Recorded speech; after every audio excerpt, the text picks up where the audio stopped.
नमस्कार 24 daily watch में आपका स्वागत है। मैं हूं नज़ीर खान और हर रोज़ हम वीडियो लाते हैं, इन्फॉर्मेटिव वीडियो लाते हैं। आप सेहतमंद और सेहत याफ्ता कैसे बने रहें, आप हेल्दी कैसे रहें, इसलिए हमारा ये ख़ास सेगमेंट है healthy Bihar segment. Healthy Bihar segment में हम हर रोज़ आपकी मुलाकात नए नए डॉक्टर से कराते हैं। वो जिस फील्ड से ताल्लुक़ रखते हैं उस फील्ड के बारे में हम बात करते हैं। हमारा पूरा फोकस यही होता है कि आपकी सेहत का हमें ख्याल रखना है और जो डॉक्टर्स आते हैं जिस फील्ड से ताल्लुक़ रखते हैं उस फील्ड के बारे में आपको बताते हैं। अभी ठंड का मौसम है तो ठंड में क्या क्या परेशानी बढ़ जाती है उन सारी चीज़ों को भी लेके हम बात करते हैं। तो आज हमारे साथ हमारे 24 डेली वॉच में मौजूद हैं डॉक्टर अंकित, जिनसे हम बात करेंगे जो ऑर्थोपेडिक्स है, वो उनके बारे में बात करेंगे, उनके प्रोफाइल पे बात करेंगे। और डॉक्टर अंकित सर, आपका बहुत बहुत स्वागत है हमारे ख़ास हेल्दी बिहार सेगमेंट में। Thank you so much.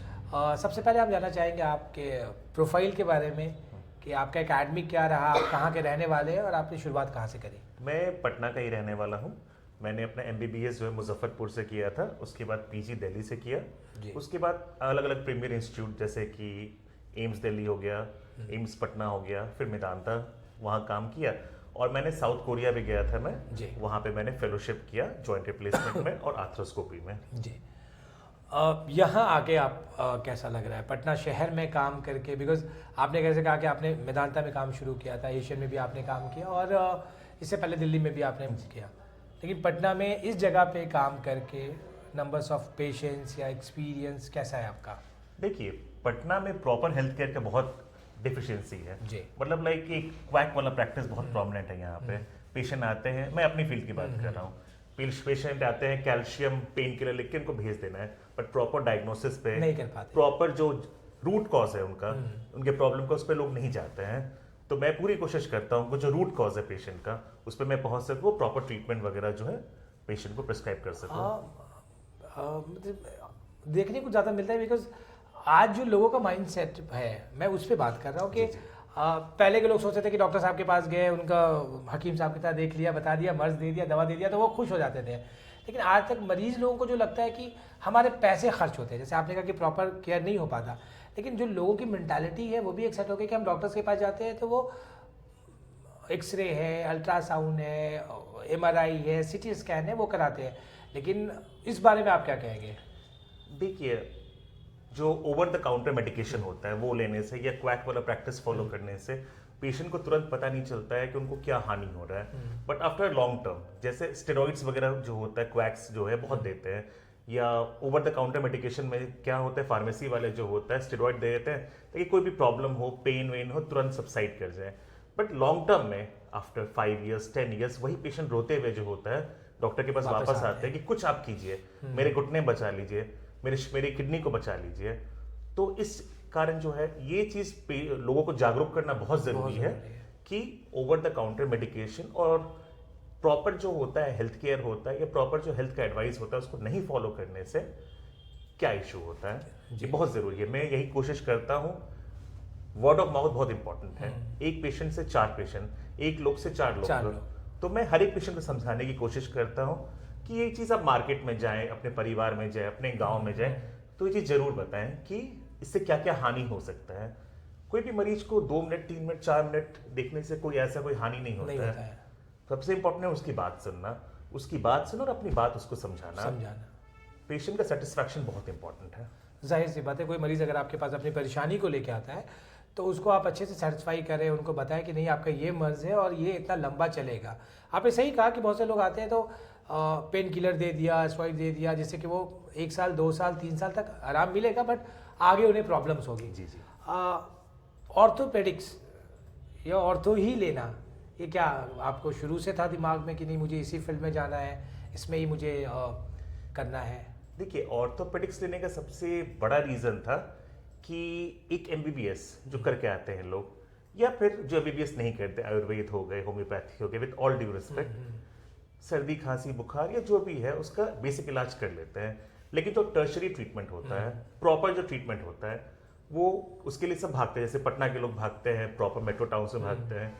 जो गांव के लोग हो गए पटना भागते हैं। जो उन्हें नहीं मिल पाता, जो फाइनली सब दिल्ली जाते हैं, एम्स आप चले जाइए, दिल्ली एम्स चले जाइए, सफदरजंग चले जाइए, बिहार की ही भीड़ मेजोरिटी वहाँ रहता है। तो मेरा बहुत ये शुरुआत से ही मन था, जब से मैं इस फील्ड में आया था, कि मैं ऑर्थोपेडिक्स का एक बहुत अच्छा एक्सीलेंस सेंटर खोजूं, जी, लोगों की मदद से इस्टेब्लिश करूं, ताकि लोग को बिहार के बाहर नहीं जाना पड़े। हाँ, मतलब हमारे राज्य के लोग अगर बाहर जाते हैं और बाहर जाके ओपीडीज में इतने नंबर से भीड़ लगी होती है, आज वो गए 3 दिन बाहर वेट कर रहे हैं, 1 हफ्ते के बाद उन्हें नंबर लगा और बहुत ज़्यादा परेशानियों का सामना करना पड़ता है। आप ऐसे ही कहा कि अपने शहर में आके काम करना और पटना में काम करना, ये बहुत ज़्यादा खुद भी सुकून मिलता है और सामने में लगता है कि हम कुछ कर रहे हैं, बेहतर कर रहे हैं। इमरजेंसी ट्रॉमा की बात कर लें, अगर हम इमरजेंसी ट्रॉमा या आरटीए केसेस होते हैं, उसको आप किस तरीके से देखते हैं? देखिए, सबसे पहले जो होता है, एक राइस प्रोटोकॉल फॉलो करना चाहिए। What is RICE? R for rest.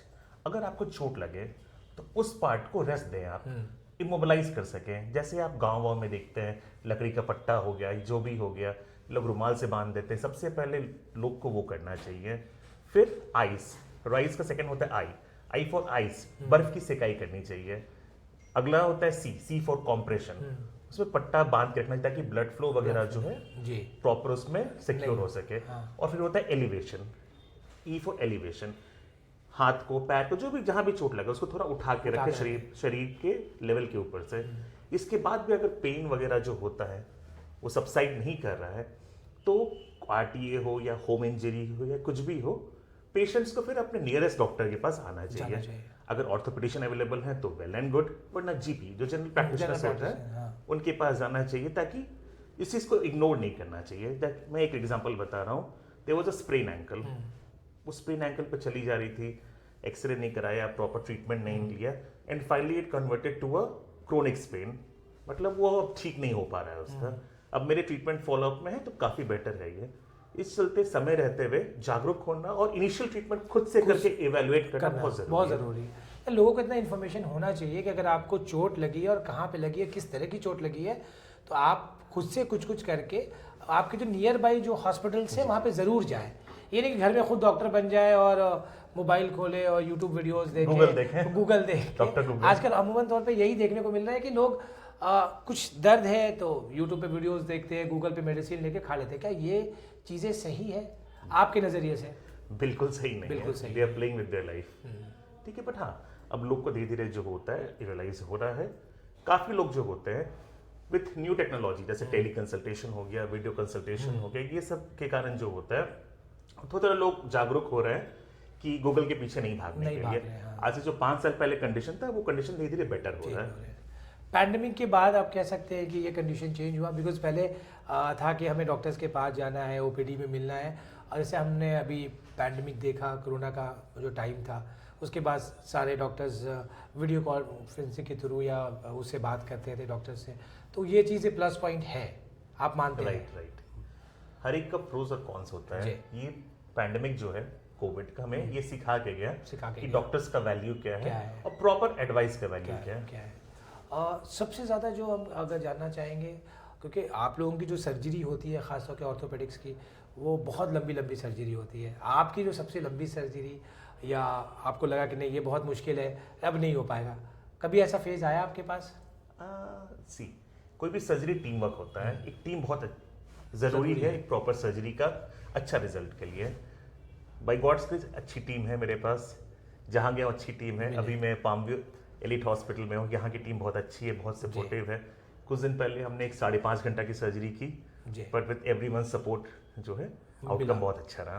तो ऐसा कभी फील तो नहीं हुआ है, क्योंकि टीम बहुत अच्छी है। अच्छा, अगर हम जानना चाहें कि जो ओल्ड एज होते हैं, अबव 60 ईयर्स 70 ईयर्स, आप देखते हैं कि घुटने का प्रॉब्लम लोगों को बहुत ज़्यादा होता है, तो उसका जो मेन काउजेज है क्या है, उस पर हम बात करेंगे। और क्या नी रिप्लेस कराना वो कितना सक्सेस है, क्योंकि लोगों की मिथ है कि नी रिप्लेस हम नहीं कराना है मुझे, ये बहुत ज़्यादा खर्च होता है या सक्सेस नहीं होता है, उसके बारे में आप क्या कहेंगे? देखिए, कोई भी पेशेंट आते हैं, वो एग्जांपल लेते हैं वाजपेयी जी का। Vajpayee ji underwent a knee replacement way back 30 years back, but समय के साथ साथ टेक्नोलॉजी बहुत एडवांस हो रहा है। अब आप गाड़ी खरीदने जाते हैं, क्या खोजते हैं? एयर बैग चाहिए, ऑटोमेटिक जो है कंट्रोल चाहिए, ये सब चाहिए। टेक्नोलॉजी जैसे जैसे एडवांस होते जा रहा है, जैसे अभी नेविगेशन असिस्टेंट नी रिप्लेसमेंट आता है, रोबोटिक नी रिप्लेसमेंट आता है, या फिर हम लोग जो आजकल कर रहे हैं वो होता है मिनिमल इन्वेसिव नी रिप्लेसमेंट। तो एडवांस टेक्नोलॉजी के साथ इट्स टोटली सेफ। इसमें कोई तरह की डरने की बात नहीं होती है। 24 घंटा के अंदर पेशेंट चलने भी लगता है। If you are in proper hands and in a proper setup with a proper team looking after you, कोई ऐसे घबराने की बात नहीं है। अच्छा, हर घर को देखने को मिलता है कि बच्चे हैं या बड़े हैं, वो गिर गए, पैर में चोट आ गया या सूजन हो गया, तो क्या करना चाहिए? क्योंकि जहन में ये रहता है ना कि पैर टूट गया हो तो कैसे लोग पकड़ पाएंगे अगर पैर में चोट लगा, हाथ में लगा या फिंगर में ही मैं बात कर लूँ, तो उनको कैसे पता चले, एक जिन्होंने मेडिकल नहीं किया है वो आमतौर पे कैसे जाने कि भाई इनको हमको क्या करना है, उसमें आप क्या बताना चाहेंगे? जो मैंने कुछ देर पहले कहा, rice protocol, RICE, R for rest, उस पार्ट को रेस्ट दें आप। उसके बाद आइस, उस पार्ट को आइस से बर्फ की सिकाई करें। C फॉर कॉम्प्रेशन, उस पार्ट को इमोबिलाइज करें, जिस तरह से भी करें आप, पट्टे से करें, गर्म पट्टी होती है जो बहुत कॉमन मैन के टर्म में जो होता है, क्रेप बैंडेज को कहते हैं। E फॉर एलिवेशन, ये सब करके आप 24 आवर्स देखें। अगर 24 आवर्स के बाद भी पेन सबसाइड नहीं कर रहा है, तब एक डॉक्टर को आप कंसल्ट करें, because there is something wrong. Because कोई भी सॉफ्ट टिश्यू इंजरी जो होता है वो 24 घंटे में उसका पेन रिलीफ हो जाता है, आराम मिल जाता है। अभी का जो सिनारियो है और अभी का जो वक्त है, आपने कहा कि साइंस बहुत डेवलप है, रोबोटिक सर्जरी लोग कर रहे हैं, बट कॉस्ट भी बहुत ज़्यादा जा रहा है। कॉस्ट आप जान ही रहे हैं कि बहुत ज़्यादा हर चीज़ों का है। तो इन चीज़ों में क्या कुछ खर्च के बारे में अगर हम बात कर लें कि एक जो मिडिल क्लास की फैमिली है, उनकी खुदा खास्ता उनके साथ कोई ऐसी घटना घटती है, तो क्या वो अफोर्ड कर सकते हैं इन सारी चीज़ों को? देखिए, गवर्नमेंट के बहुत सारा स्कीम है, जैसे आयुष्मान भारत हो गया, CM रिलीफ फंड हो गया। जो लोग अफोर्डेबल नहीं है उन लोग के लिए सब गवर्नमेंट की स्कीम्स बहुत ये है, एप्लीकेबल है। प्लस आज से 10 साल पहले और आज के दिन में अंतर क्या है कि जो इम्प्लांट्स, उस पर गवर्नमेंट का कैपिंग है, ठीक है। सो आप कोई भी हॉस्पिटल में जाएं, कहीं भी जाएं, implant they can not overcharge you, ठीक है, as per government regulation. Plus देखिए, डिपेंड करता है पेशेंट के विल पावर पे भी। If you want to get well, ठीक है, आपको 5 दिन रहने की हॉस्पिटल क्या जरूरत है, ठीक है। अगर आप प्रॉपर डॉक्टर का गाइडलाइंस फॉलो करेंगे कि कैसे रहना है, पूरी रिहैबिलिटेशन कैसे करना है, प्रॉपर फिजियो कैसे करना है, उनकी एडवाइस फॉलो करेंगे। फास्ट ट्रैक सर्जरी क्या होता है, हम तुरंत जो होता है 24 आवर्स में पेशेंट को डिस्चार्ज कर देते हैं, उससे उनका पैसे का बचत भी होता है और इनका घर जाके जो होता है एक मेंटल, एक पॉजिटिव जो होता है इन्वायरमेंट भी मिलता है। तो हमारे यहाँ जैसे पामव्यू एलीट हॉस्पिटल में हम लोग फास्ट ट्रैक सर्जरीज में विश्वास रखते हैं, ताकि पेशेंट्स को जो है वो हॉस्पिटल के इन्वायरमेंट से बाहर निकल सके, प्लस कॉस्ट वाइज भी जो है कंपैरेटिवली कम लगे। बहुत सारे हॉस्पिटल में होता है, कोई भी सर्जरी करते हैं तो जो लॉन्ग स्टे पेशेंट्स होते हैं, आपने सर्जरी की, कुछ कॉम्प्लिकेशन आ गया, वो तो कोई नहीं जानता किसके साथ क्या कॉम्प्लिकेशन आ जाए। कॉम्प्लिकेशन आने के बाद लंबा इंतज़ार करना पड़ता है, 15 डेज 20 डेज तक पेशेंट रहते हैं, तो उसमें ही कॉस्ट उनका बहुत ज़्यादा बढ़ जाता है। लेकिन आपने कहा कि वो जो आपके यहाँ फास्ट ट्रैक सर्विसेज है, जिसकी वजह से आपने सेम डे ऑपरेशन करा, ऑपरेट करा और नेक्स्ट डे आप 24 आवर्स के अंदर पेशेंट को कहते हैं कि आप डिस्चार्ज हो गए, तो ये बहुत बड़ी उपलब्धि है। और हम चाहते हैं कि आप ऐसे ही तरक्की करें और हमारे जो आसपास के जो मरीज़ हैं वो आए और आपसे खुश होके जाए और अपना जो तकलीफ़ें हैं वो उनसे दूर हो जाए। क्या मैसेज देना चाहते हैं आप हमारे व्यूअर्स को आखिरी में, जो इन्फॉर्मेटिव हो, उनके लिए बहुत काम की चीज़ हो? विंटर्स है, please stay healthy, eat good, stay warm, lead a happy और एन एक्टिव लाइफस्टाइल। प्लस अपना जो फूड है वो अच्छा खाना खाएं, प्रोटीन रिच डाइट खाएं, डेयरी प्रोडक्ट्स खाएं, बेरीज खाएं और ड्राई फ्रूट्स काफ़ी खाएं। इससे जो है आपका बॉडी हेल्दी रहेगा और आपका पेन वगैरह और सब जो है मसल और लिगामेंट जो होता है वो अच्छे से काम करेगा। अच्छा, आपने सही बोला। एक सवाल मेरे दिमाग में आ गया कि लोग सर्जरी करते हैं, फ्रैक्चर होता है या नी रिप्लेस करते हैं या कुछ करते हैं, तो उसमें कहा जाता है कि मतलब प्रोटीन बहुत लेना है आपको, इवन आप रेड मीट खाएं, अंडा खाएं, ये सारी चीज़ें खाएं, तो उससे बहुत जल्दी ताकत मिलता है। इसलिए आप वो एडवाइस करते हैं कि नहीं, आप लोग इन सब चीज़ों पे ज़्यादा फोकस करना है। जी मेडिसिन से बेटर अच्छा डाइट होता है, ठीक है। Medicine is for just for limited time, a good diet is for a long time, ठीक है। एक अच्छे डाइट से इम्पोर्टेंट कुछ नहीं होता। चलिए, बहुत शुक्रिया डॉक्टर अंकित, आपसे बात करके बहुत अच्छा लगा, बहुत कुछ जानने को मिला। व्यूअर्स, अभी हमारे साथ डॉक्टर अंकित मौजूद थे जो कि ऑर्थोपेडिक्स है, सर्जन है, जो कि पाम व्यू इलाइट में ही है और कार्यरत है और बहुत अच्छा कर रहे हैं। खासतौर पर उन्होंने जो बात कही वो बहुत इन्फॉर्मेटिव था। ऐसे ही हम इन्फॉर्मेटिव वीडियोस आपके लिए लाते रहेंगे और आपका हमने वादा किया है कि आपकी सेहत का हम पूरा ख्याल रखेंगे। इसीलिए जो हमारा ख़ास हेल्दी बिहार सेगमेंट है उसमें हम सिर्फ और सिर्फ सेहत की ही बातें करेंगे। अब वक्त हो चला है आपसे अलविदा कहने का, अलविदा कहें या इजाज़त लेने का। हम फिर मिलेंगे एक नए वीडियोस में और नए डॉक्टर के साथ, जिसमें हम जानेंगे उनके फील्ड से जुड़े सवाल जवाब, और आपके लिए भी सवाल जवाब हम ज़रूर लेंगे। तब तक मुझे यानी नज़ीर खान को दीजिए इजाज़त। नमस्कार।